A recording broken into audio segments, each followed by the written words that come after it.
ঠাকুরগাঁও সরকারি মহিলা কলেজ কর্তৃক আয়োজিত অনলাইন ক্লাসে স্বাগত। বৈশ্বিক এই মহামারীতে জরুরি প্রয়োজন ছাড়া ঘরের বাইরে কেউ বের হবেন না। আসুন সামাজিক দূরত্ব এর নিয়ম কানুনগুলি মেনে চলি। সুপ্রিয় শিক্ষার্থীবৃন্দ, আজ আমরা যে বিষয়টি নিয়ে আলোচনা করব বা যে বিষয়টি শিখব সেটি হচ্ছে জেনেটিক ইঞ্জিনিয়ারিং। শব্দটি দেখেই আমরা বুঝতে পারছি জিন থেকে জেনেটিক শব্দটি এসেছে। ইঞ্জিনিয়ারিং মানে প্রকৌশল, অর্থাৎ জিন প্রকৌশল। এখানে জেনেটিক ইঞ্জিনিয়ারিং আসলে কি? কোনো জীবকোষ থেকে কোনো সুনির্দিষ্ট জিন নিয়ে অন্য কোনো জীবকোষে স্থাপন ও কর্মক্ষম করা, বা নতুন বৈশিষ্ট্য সৃষ্টির জন্য কোনো জীবের ডিএনএতে পরিবর্তন ঘটানোকে জেনেটিক ইঞ্জিনিয়ারিং বা জিন প্রকৌশল বলে। আমরা কি বুঝলাম? যে কোনো জীবকোষ থেকে কোনো সুনির্দিষ্ট জিন নিয়ে যদি অন্য কোনো জীবকোষে স্থাপন করি, শুধু স্থাপন করলেই চলবে না, তাকে কর্মক্ষম করতে হবে। সেটাই হচ্ছে আমাদের জেনেটিক ইঞ্জিনিয়ারিং। বা নতুন কোনো বৈশিষ্ট্য সৃষ্টির জন্য জীবের ডিএনএতে যদি আমরা কোনো পরিবর্তন ঘটাই, সেটিকেই জেনেটিক ইঞ্জিনিয়ারিং বা জিন প্রকৌশল বলা হয়। সংজ্ঞাটি যদি আমরা বিশ্লেষণ করি তাহলে এরকম বুঝবো, ধরি যে একটি জীবে আমাদের কোনো কাঙ্ক্ষিত বৈশিষ্ট্য রয়েছে, তাহলে ওই জীবটিতে আমাদের ওই কাঙ্ক্ষিত বৈশিষ্ট্যের জন্য দায়ী জিন রয়েছে। অন্য একটি জীবে যদি আমাদের ওই বৈশিষ্ট্যটি অর্থাৎ কাঙ্ক্ষিত বৈশিষ্ট্যের ঘাটতি থাকে এবং কাঙ্ক্ষিত বৈশিষ্ট্যের ঘাটতিযুক্ত জীবে যদি আমরা কাঙ্ক্ষিত বৈশিষ্ট্য স্থাপন করতে চাই বা কাঙ্ক্ষিত বৈশিষ্ট্য সৃষ্টি করতে চাই, তাহলে আমাদের কি করতে হবে? যে জীবে কাঙ্ক্ষিত বৈশিষ্ট্য রয়েছে ওই জীবের কাঙ্ক্ষিত বৈশিষ্ট্যের জন্য দায়ী জিনটিকে আমাদের পরের যে জীবটি রয়েছে, অর্থাৎ যে জীবটিতে কাঙ্ক্ষিত বৈশিষ্ট্য নেই, ওই জীবটিতে আমাদের কাঙ্ক্ষিত বৈশিষ্ট্যের জন্য দায়ী জিনকে স্থাপন করতে হবে এবং কর্মক্ষম করতে হবে। ফলে আমরা পরবর্তী যে উদ্ভিদটি পাবো বা জীবটি পাবো সেটি হচ্ছে আমাদের কাঙ্ক্ষিত বৈশিষ্ট্য সম্পন্ন হতে হবে। আমি যদি একেবারে খোলাসা করে বলি যে ধরি একটি আম হচ্ছে আমাদের মিষ্টি আর একটি আম হচ্ছে আমাদের টক। যদি আমরা কি করতে চাই, টক আমটিকে মিষ্টি করতে চাই, তাহলে যে আমটি মিষ্টি ওই আমি গাছের কোষের ডিএনএ থেকে মিষ্টি বৈশিষ্ট্যের জন্য দায়ী জিনটিকে আমরা আইসোলেট করব এবং টক আমের যে জিন রয়েছে টকের জন্য দায়ী জিন, ওই টক এর জন্য দায়ী জিনটিকে কেটে ফেলে ওখানে আমরা কি করব? মিষ্টির জিন লাগিয়ে দেব। এটি হচ্ছে জেনেটিক ইঞ্জিনিয়ারিং। নতুন বৈশিষ্ট্য সৃষ্টির জন্য জীবের ডিএনএতে যে আমরা পরিবর্তন ঘটাচ্ছি সেটি হচ্ছে জেনেটিক ইঞ্জিনিয়ারিং বা জিন প্রকৌশল। জেনেটিক ইঞ্জিনিয়ারিং এর মাধ্যমে আমরা যে জীবটি উৎপাদন করি সেই জীবকে জিএমও বা জেনেটিক্যালি মডিফাইড অর্গানিজম বা জিও জেনেটিক্যালি ইঞ্জিনিয়ার্ড অর্গানিজম বা ট্রান্সজেনিক, ইংরেজিতে টিও ট্রান্সজেনিক অর্গানিজম বলা হয়। তাহলে আমরা নতুন কাঙ্ক্ষিত বৈশিষ্ট্য সম্পন্ন যে জীবটি পাবো তাকে জিএমও, জিও বা ট্রান্সজেনিক বলা হয়। শিক্ষার্থীবৃন্দ, এখন আমরা দেখব রিকম্বিনেন্ট ডিএনএ টেকনোলজি কি। শব্দটি দেখেই আমরা বুঝতে পারছি রিকম্বিনেন্ট শব্দটি হচ্ছে পুনরায়, কম্বিনেন্ট মানে সন্নিবেশ, পুনরায় সন্নিবেশ করব আমরা। এরকম কিসে সন্নিবেশ করব? ডিএনএ কে পুনরায় সন্নিবেশিত করব বা পুনরায় সংযোগ করব, এরকম একটা প্রকৌশলের কথা আমরা এখানে বলবো। রিকম্বিনেন্ট ডিএনএ টেকনোলজি কি? একটি জীবের কোষ থেকে কোনো কাঙ্ক্ষিত ডিএনএ অংশ, একটি জীবের কোষ থেকে কোনো কাঙ্ক্ষিত ডিএনএ অংশ রেস্ট্রিকশন এনজাইম এর সাহায্যে কেটে নিয়ে অন্য জীবের ডিএনএতে সংযুক্ত করার ফলে যে নতুন ডিএনএ উৎপন্ন হয় সেই ডিএনএটার নাম হচ্ছে রিকম্বিনেন্ট ডিএনএ।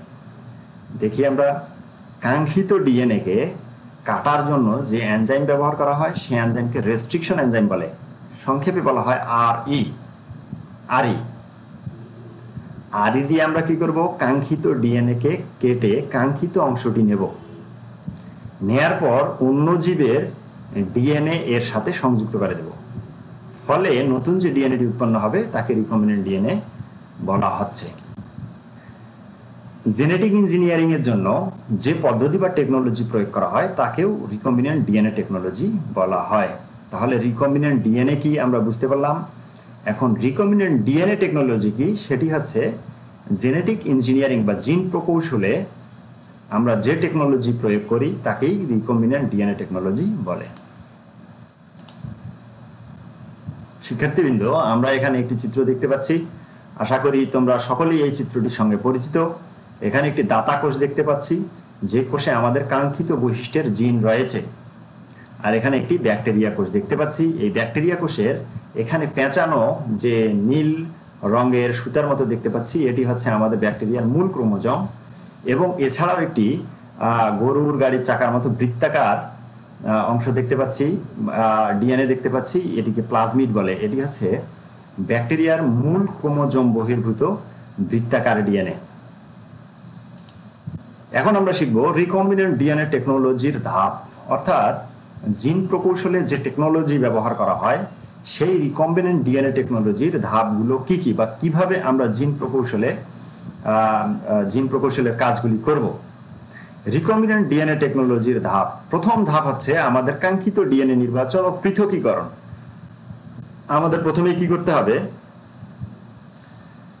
কাঙ্ক্ষিত ডিএনএ নির্বাচন করতে হবে, অর্থাৎ আমরা যে বৈশিষ্ট্যটি সৃষ্টি করতে চাই এই বৈশিষ্ট্যটি কোন জীবের মধ্যে রয়েছে আমাদের সেটি খুঁজে বের করতে হবে, এবং ওই জীবের কোষের মধ্যে ডিএনএ এর কোন অংশটুকু ওই বৈশিষ্ট্যের জন্য দায়ী সেই ডিএনএ এর সেই অংশটুকুকে নির্বাচন করতে হবে। তাহলে আমরা প্রথম কাজ হচ্ছে কাঙ্ক্ষিত ডিএনএ নির্বাচন এবং পৃথকীকরণ। প্রথমে আমরা কি করবো, তো কাঙ্ক্ষিত ডিএনএ নির্বাচন করব। এই যে এখানে একটি কোষ দেখতে পাচ্ছি, এটি হচ্ছে আমাদের কাঙ্ক্ষিত ডিএনএ। এই ডিএনএটিকে আমরা কি করেছি, পৃথক করেছি। বাহক ডিএনএ নির্বাচন, এখানে আমরা এই যে ডিএনএ এর মধ্যে আমাদের একটু কাঙ্ক্ষিত অংশ রয়েছে যেটি কাঙ্ক্ষিত বৈশিষ্ট্যের জন্য দায়ী। তাহলে এই ডিএনএ এর অংশটুকুকে বহন করার জন্য আমাদের একটি বাহক দরকার হবে। বাহক হিসেবে ব্যবহৃত হয় ব্যাকটেরিয়ার প্লাজমিড। প্লাজমিড হচ্ছে ব্যাকটেরিয়ার যে মূল ক্রোমোজোম রয়েছে, মূল ক্রোমোজোম বহির্ভূত যে বৃত্তাকার ডিএনএ রয়েছে সেই ডিএনএটাই হচ্ছে আমাদের প্লাজমিড। তা প্লাজমিড হচ্ছে বাহক হিসেবে ব্যবহৃত হয়। কার বাহক? আমাদের কাঙ্ক্ষিত ডিএনএ এর বাহক। তাহলে আমরা কি করলাম, প্রথমে কাঙ্ক্ষিত ডিএনএ নির্বাচন ও পৃথক করলাম এবং পরবর্তীতে বাহক নির্বাচন করলাম। এর পরের ধাপ হচ্ছে ডিএনএ কে নির্দিষ্ট স্থানে ছেদন। আমাদের এই কাঙ্ক্ষিত ডিএনএ এর একটি নির্দিষ্ট অংশই কাঙ্ক্ষিত আমাদের জিনটি, এই জিনটিকে আমরা কেটে নেব। কেটে নেওয়ার জন্য আমরা একটি এনজাইম ব্যবহার করব। সেই এনজাইমের নাম হচ্ছে রেস্ট্রিকশন এনজাইম। রেস্ট্রিকশন এনজাইম আমাদের কি করে, কাঙ্ক্ষিত ডিএনএ কে কেটে পৃথক করে। এখন যে রেস্ট্রিকশন এনজাইম আমরা কাঙ্ক্ষিত ডিএনএ ছেদ করার জন্য ব্যবহার করব, ঠিক একই রেস্ট্রিকশন এনজাইম দিয়ে আমরা প্লাজমিডটিকেও ছেদ করে নেব। এখানে দেখতে পাচ্ছি প্লাজমিডের এই অংশটুকু ফাঁকা হয়ে গেছে, অর্থাৎ রেস্ট্রিকশন এনজাইম দিয়ে আমরা এই অংশটুকু কেটে ফেলেছি। শিক্ষার্থীবৃন্দ, এটি হচ্ছে আমাদের প্লাজমিড। প্লাজমিডের এই জিনটুকে আমরা কি করেছি, ছেদ করেছি রেস্ট্রিকশন এনজাইম দিয়ে। আর এটি হচ্ছে আমাদের কাঙ্ক্ষিত ডিএনএ। কাঙ্ক্ষিত ডিএনএ এর এই হচ্ছে কাঙ্ক্ষিত জিন, কালো অংশটুকু। কালো অংশটুকু আমাদের হচ্ছে কাঙ্ক্ষিত জিন। এটিও কাঙ্ক্ষিত ডিএনএ থেকে আমরা কি করেছি, রেস্ট্রিকশন এনজাইম দিয়ে কেটে আলাদা করেছি। রিকম্বিনেন্ট ডিএনএ টেকনোলজির ক্ষেত্রে আমরা পরবর্তী ধাপ হচ্ছে ছেদনকৃত কাঙ্ক্ষিত ডিএনএ খণ্ডকে বাহক প্লাজমিডে স্থাপন। এখন এই যে আমরা কাঙ্ক্ষিত ডিএনএ এর কাঙ্ক্ষিত জিনটি পেয়েছি, এই অংশটুকুকে আমরা কি করব, লাইগেজ এনজাইম দিয়ে প্লাজমিডের এই ফাঁকা অংশটিতে যুক্ত করে দিয়েছি লাইগেজ এনজাইম দিয়ে। তাহলে আমরা কাঙ্ক্ষিত ডিএনএ কে আমরা প্লাজমিডে যুক্ত করার জন্য যে এনজাইম ব্যবহার করি তার নাম হচ্ছে ডিএনএ লাইগেজ। এরপর আমাদের কি করতে হবে, এই যে আমাদের নতুন একটি ডিএনএ তৈরি হলো, এটি হচ্ছে রিকম্বিনেন্ট ডিএনএ। এখানে কেটে ফেলেছি, এখানেও কেটে ফেলেছি, এটি আবার পুনরায় সংযুক্ত করলাম, রিকম্বিনেশন করলাম, পুনরায় সন্নিবেশ করলাম। এখান থেকেই মূলত আমাদের নাম এসেছে রিকম্বিনেন্ট ডিএনএ। এই রিকম্বিনেন্ট ডিএনএ কে আমাদের এখন সংখ্যা বৃদ্ধি করতে হবে। সেজন্য প্রথমেই এটিকে কি করতে হবে, আমাদের একটি পোষক কোষে প্রবেশ করাতে হবে। এই রিকম্বিনেন্ট যে প্লাজমিড, এটাকে রিকম্বিনেন্ট প্লাজমিডও বলতে পারতাম, প্লাজমিড বলছি। এই রিকম্বিনেন্ট প্লাজমিডটি অতঃপর আমরা কি করি, আমরা একটি ব্যাকটেরিয়ার মধ্যে প্রবেশ করিয়েছি। এই যে রিকম্বিনেন্ট যে প্লাজমিড, এটিকে ব্যাকটেরিয়ার মধ্যে প্রবেশ করিয়েছি। এখন রিকম্বিনেন্ট প্লাজমিড ব্যাকটেরিয়ার মধ্যে প্রবেশ করানোর পর এই ব্যাকটেরিয়াটিকে এখন ট্রান্সফর্ম ব্যাকটেরিয়া বলে, ট্রান্সফর্ম ব্যাকটেরিয়া বলে। এই ব্যাকটেরিয়াটিকে ট্রান্সফর্ম ব্যাকটেরিয়া বলে কারণ এটির মধ্যে আমাদের রিকম্বিনেন্ট প্লাজমিড বা রিকম্বিনেন্ট ডিএনএ রয়েছে। এই ব্যাকটেরিয়াটিকে অতঃপর আমরা কি করব, সুনির্দিষ্ট আবাদ মাধ্যমে আবাদ করব, অর্থাৎ এর সংখ্যা বৃদ্ধি করব। এখন এই ব্যাকটেরিয়াটি যখন এই সুনির্দিষ্ট আবাদ মাধ্যমে সংখ্যা বৃদ্ধি করবে বা এদের বংশবৃদ্ধি করবে, তখন নতুন যে ব্যাকটেরিয়াগুলি তৈরি হবে, প্রত্যেকটি ব্যাকটেরিয়াতে কিন্তু আমাদের এই প্লাজমিড কি করবে, সংখ্যা বৃদ্ধি করবে। তাহলে দেখতে পাচ্ছি প্লাজমিড যদি সংখ্যা বৃদ্ধি করে তাহলে আমাদের কাঙ্ক্ষিত বৈশিষ্ট্যের জন্য দায়ী যে জিনটি রয়েছে এটিও সংখ্যা বৃদ্ধি করবে।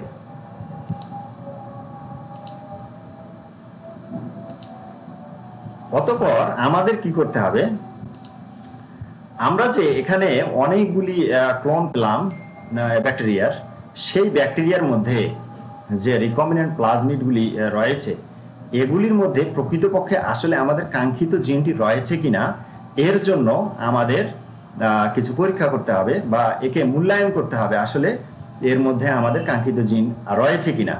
সেজন্য কিছু পদ্ধতি রয়েছে, যেমন পিসিআর পদ্ধতি, রেস্ট্রিকশন ডাইজেশন এবং জেনেটিক প্রোব ডিভাইস। এরপর আমরা কি করব, এই কাঙ্ক্ষিত যে ব্যাকটেরিয়া, এই ব্যাকটেরিয়াগুলোকে আমরা কি করব, রিকম্বিনেন্ট ডিএনএ সমৃদ্ধ যে ব্যাকটেরিয়া, এগুলিকে আমরা কি করব, উদ্ভিদ কোষে প্রবেশ করাবো।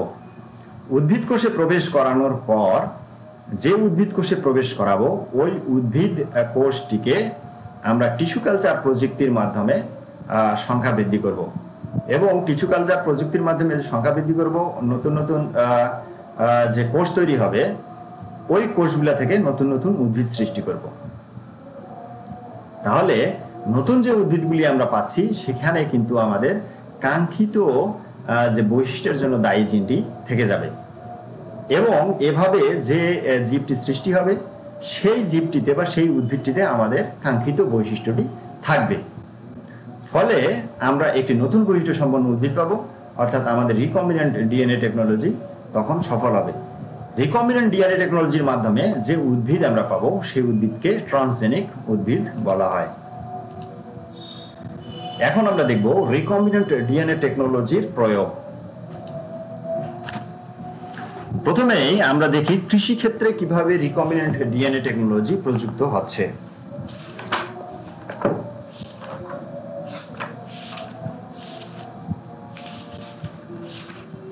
তাহলে কৃষিক্ষেত্রে রিকম্বিনেন্ট ডিএনএ টেকনোলজি সফলভাবে ব্যবহৃত হচ্ছে। যেমন ট্রান্সজেনিক উদ্ভিদ উৎপাদন। ট্রান্সজেনিক উদ্ভিদ কি? রিকম্বিনেন্ট ডিএনএ টেকনোলজি প্রয়োগ করে যে উদ্ভিদ উৎপাদন করা হয়, নতুন বৈশিষ্ট্য সম্পন্ন সেই উদ্ভিদগুলোকে ট্রান্সজেনিক উদ্ভিদ বলা হচ্ছে।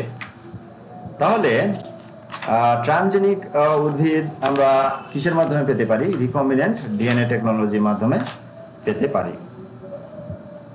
যেমন আমরা কিছু উদ্ভিদের কথা এখানে বলি।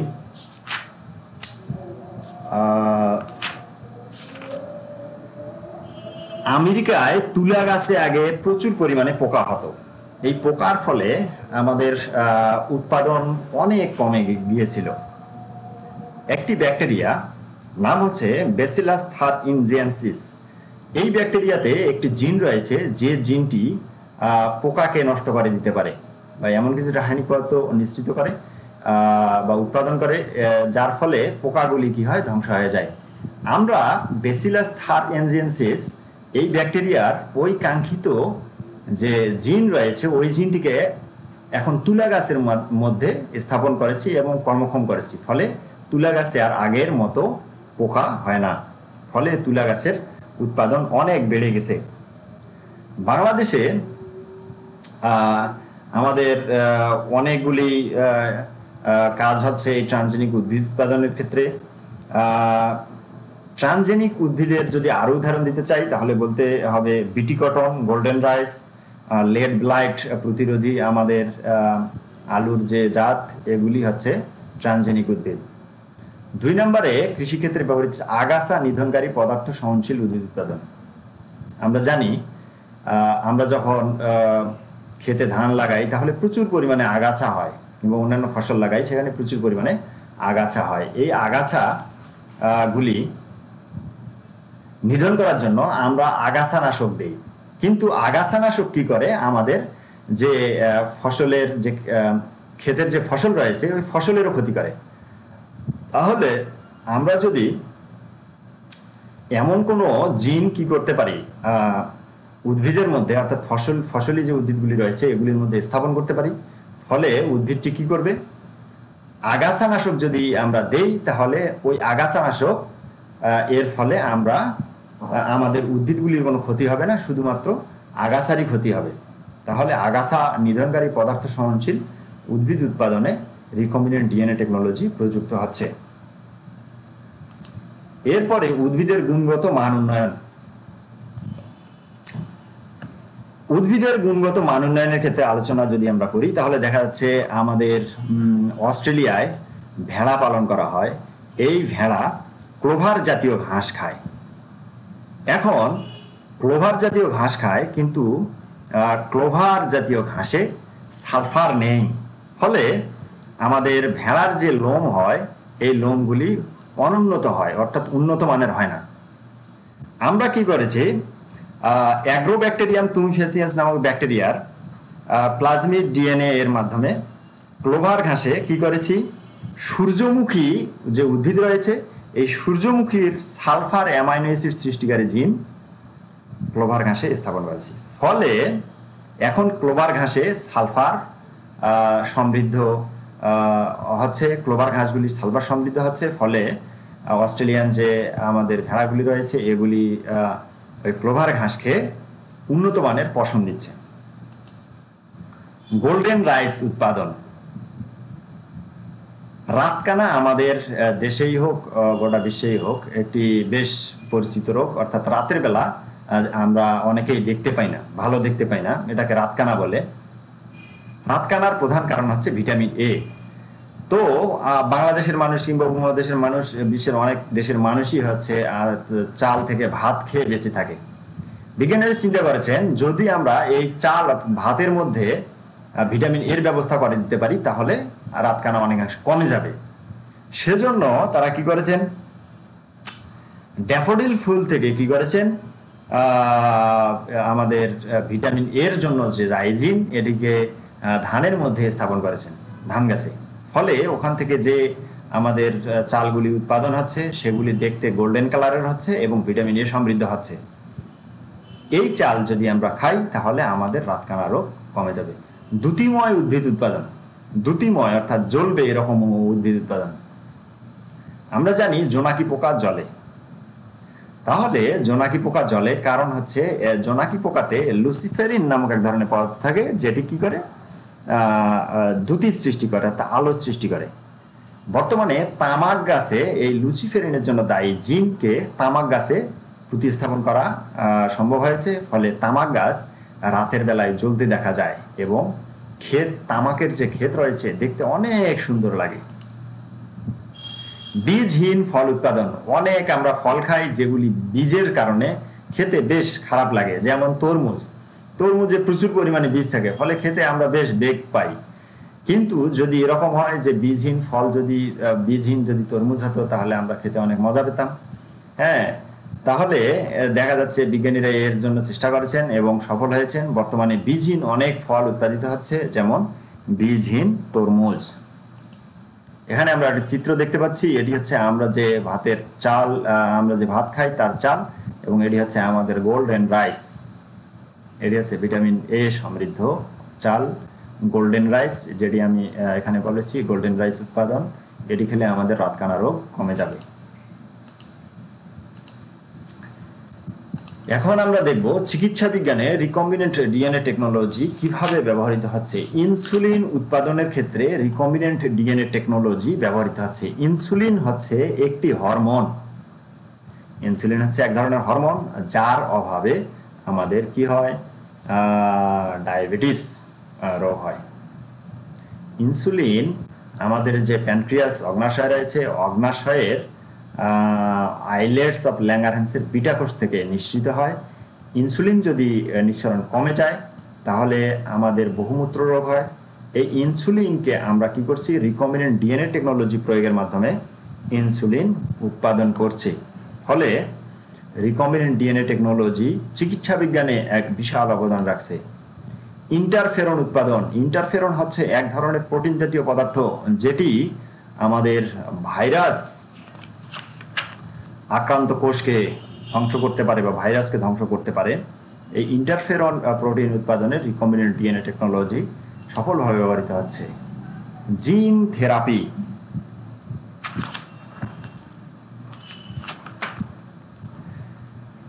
এখন জিন থেরাপি হচ্ছে কোনো নির্দিষ্ট রোগ উৎপাদনের জন্য দায়ী ত্রুটিপূর্ণ যে জিন সেটিকে সঠিক করার পদ্ধতির নাম হচ্ছে জিন থেরাপি।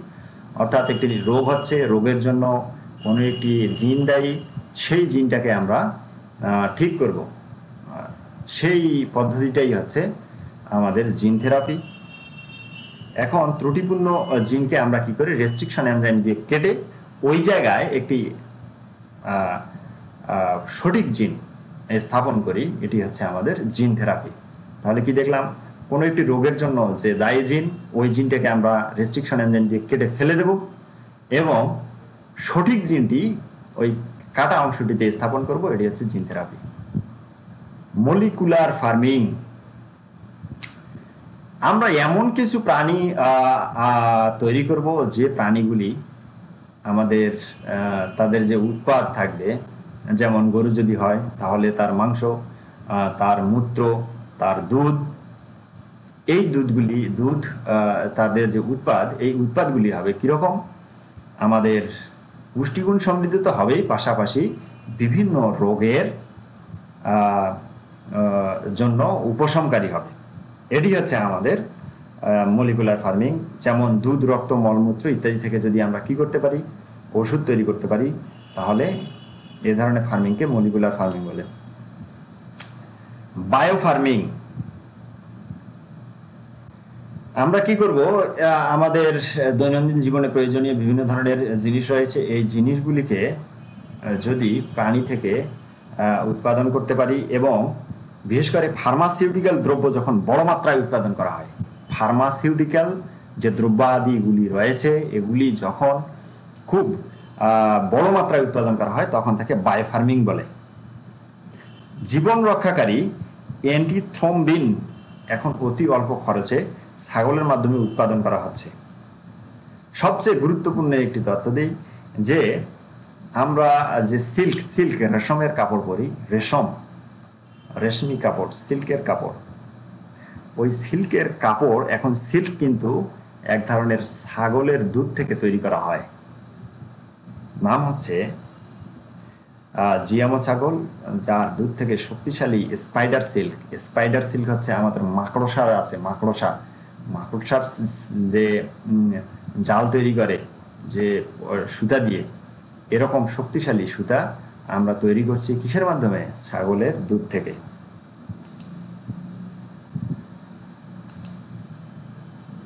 সুপ্রিয় শিক্ষার্থীবৃন্দ, আশা করি ক্লাসটি ভালোভাবে বুঝতে পেরেছো। রিকম্বিনেন্ট ডিএনএ টেকনোলজি বর্তমানে সবচেয়ে বেশি আলোচিত একটি বিষয় এবং বর্তমান বিশ্বে রিকম্বিনেন্ট ডিএনএ টেকনোলজি প্রয়োগের মাধ্যমে আমরা নিত্য নতুন ফসল পাচ্ছি এবং আমাদের খাদ্যের চাহিদা, ওষুধের চাহিদা, নিত্য প্রয়োজনীয় দ্রব্যাদির চাহিদা পূরণ করছে রিকম্বিনেন্ট ডিএনএ টেকনোলজিতে প্রযুক্ত, রিকম্বিনেন্ট ডিএনএ টেকনোলজির মাধ্যমে উদ্ভাবিত বিভিন্ন ধরনের জীব। আশা করি সবাই ব্যাপারটি বুঝতে পেরেছো। এটি আমাদের একটি গুরুত্বপূর্ণ চ্যাপ্টারের গুরুত্বপূর্ণ আলোচনার বিষয়। ভালো করে এটি অধ্যয়ন করবা। তাহলে আজকে এখানেই শেষ করছি। রোগমুক্ত সবুজ পৃথিবীর প্রত্যাশায়। আল্লাহ হাফেজ।